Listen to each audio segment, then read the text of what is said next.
Hi all welcome to my channel.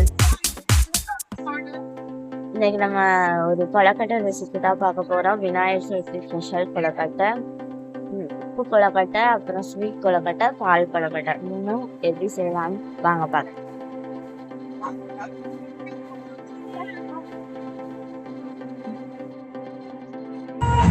First உப்பு கொலக்கட்டை தான் சேர்க்குறோம். அதுக்கு ஒரு வடைச்சட்டி வச்சுட்டு 1 ஸ்பூன் அளவுக்கு நெய் ஊற்றிக்கோங்க. நெய் ஊற்றாதுன்னா எண்ணெய் ஊற்றிக்கோங்க. நல்லா காமிச்சோடனே ஒரு 1/4 ஸ்பூன் அளவுக்கு கடுகு போட்டு, கடுகு பொரிச்சோடனே 2 வரமிளகா போட்டுக்கணும். வரமிளகா கொஞ்சம் வறுத்தோடனே சின்ன வெங்காயம், கருவேப்பிலை அதையும் நல்லா வறுத்து எடுத்துக்கலாம். இது கொஞ்சம் பச்சை வாடை போகிற அளவுக்கு நல்லா வதக்கிக்கலாம். இது வதங்கினோடனே தண்ணி சேர்த்துக்கலாம். நான் கொஞ்சம் மாவு எடுத்துருக்கேன், அதனால் 1.5 டம்ளர் அளவுக்கு தண்ணி சேர்த்துருக்கேன். நீங்கள் மாவு நிறையா எடுத்தீங்கன்னா ஒரு சில அந்த அளவுக்கு எடுத்துக்கோங்க. இப்போ இந்த தண்ணியிலே உப்பு போட்டு இது கொஞ்சம் நல்லா கொதிக்கணும்.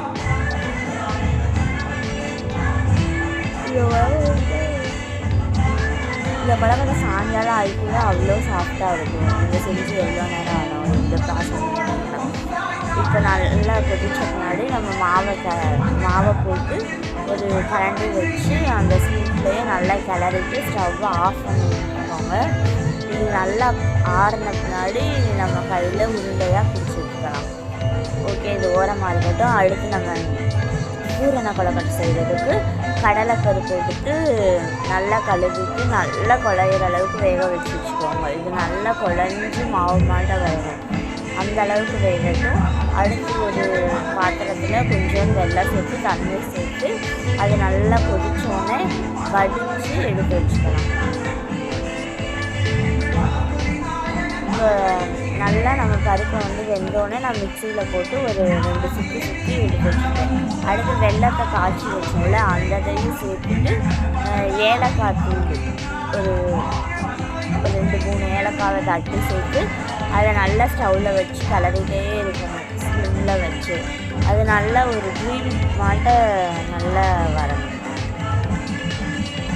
க்ரீம் மாட்ட நல்லா வந்தோடனே அந்த கெட்டியாகி வர்றது நம்மளுக்கு தெரியும். அப்போ நம்மளுக்கு பூரணம் ரெடி. அப்புறம் மாவை நான் ரெடி பண்ணி வச்சுட்டேன். இப்போ நம்ம கொலக்கட்டை செஞ்சிடலாம். நான் அன்றைக்கி இந்த சப்பட்டையான கொலக்கட்டை செய்யாமல் அந்த ரவுண்டான ஒரு பால் மாட்ட ஒரு கொலக்கட்டை செஞ்சுருக்கோம். மோதக கொலக்கட்டையாக அந்த மாட்டை நான் செஞ்சுருக்கேன். நம்ம எப்பயும் போல் நார்மலான கொலக்கட்டை லிங்க்கும் நம்ம சேனலில் ஏற்கனவே அந்த வீடியோ போட்டிருப்பேன், அந்த லிங்க்கும் உங்களுக்கு தரேன். அந்த சப்படையாக செய்கிறது அப்புறம் மாவு பிணையிற வீடியோ எல்லாமே நம்மளோட சேனல்லையே ஏற்கனவே இருக்குது. அந்த வீடியோவும் உங்களுக்கு நான் கீழே தரேன். அப்படியே மாவை கையில் பரட்டிட்டு நம்ம உள்ள சூரனை வச்சு ரவுண்டாக பிடிச்சி வச்சிடலாம். அவ்வளோதான் நம்மளோட மோதக கொலக்கட்டை ரெடியாக. இதை கட்டி வச்சு சைடில் கூடு மாட்டை போடுறாங்க, அதை கூடு நான் போடல. இதே மாட்டை நம்ம கொலக்கட்டையை ரெடி பண்ணிக்கலாம். அப்புறம் அந்த உப்பு கொலக்கட்டையை நான் ஆற வச்சோம்ல அங்கேயும் ஒரு பால் மாட்டை பிடிச்சி வச்சுருக்கேன். இப்போ இது எல்லாமே ஒரு இட்லி சட்டியில் போட்டு நம்ம வேக வச்சு எடுத்து வச்சிடலாம்.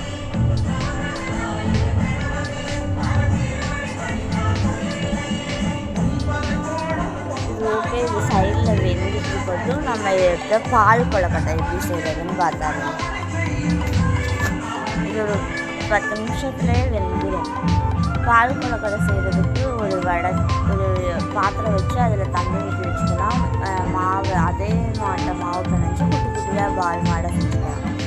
செஞ்சுட்டு தண்ணி நல்லா காய்ச்ச முன்னாடி நம்ம உருட்டி வச்சுருக்க உருண்டைகளை சேர்த்துக்கலாம். உருண்டையை சேர்த்துட்டு இந்த கொலக்கட்டை நல்லா வேகணும். நல்லா வெந்த பின்னாடி தான் நம்ம வெல்லத்தை முதல்ல செஞ்சோம்ல அதே மாதிரி நல்லா காய வச்சு வடிகட்டி வச்சுருக்கோம். இந்த கொலக்கட்டை நல்லா வெந்த பின்னாடி நம்ம அந்த வெள்ளை பாகு இருக்குல்ல அந்த இதை சேர்த்துக்கலாம்.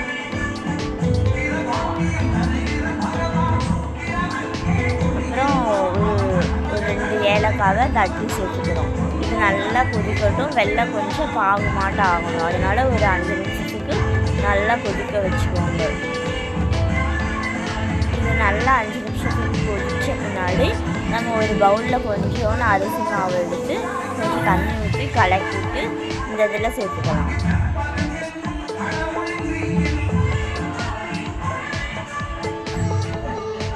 நல்லா வெல்லம் கொதிச்சு வந்துடுச்சு. இப்போ எவ்வளோ தண்ணியாக இருக்குன்னு பாருங்க. இப்போ நம்ம அரிசி மாவு ஒரு ஸ்பூன் எடுத்து கலக்கி இதில் சேர்க்குறேன்.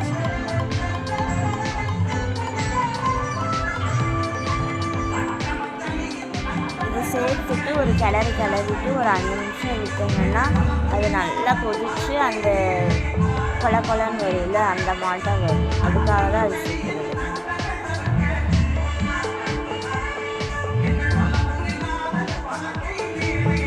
நல்லா கொதிச்சு நம்மளோட பால் கொலக்கட்டை நல்லா திக்காகிடுச்சு. இப்போ நம்ம தேங்காய் வந்து ஒரு 3 ஸ்பூன் அளவுக்கு திருப்பி வச்சுருக்கேன். அந்த தேங்காவை போட்டுட்டு அடுப்பை ஆஃப் பண்ணிவிட்டு ஒரு 2 கிளறி விட்டிங்கன்னா நம்மளோட பால் கொலக்கட்டையும் சூப்பராக ரெடி ஆகிடுச்சு. நீங்களும் உங்கள் விநாயகர் சதுர்த்திக்கு இந்த மாதிரி சூப்பரான டிஷ்ஷை நீங்களும் செஞ்சு பாருங்கள். நம்ம சைடில் வச்சுருந்தோம்ல அந்த கொலக்கட்டையும் ரெடி ஆகிடுச்சு.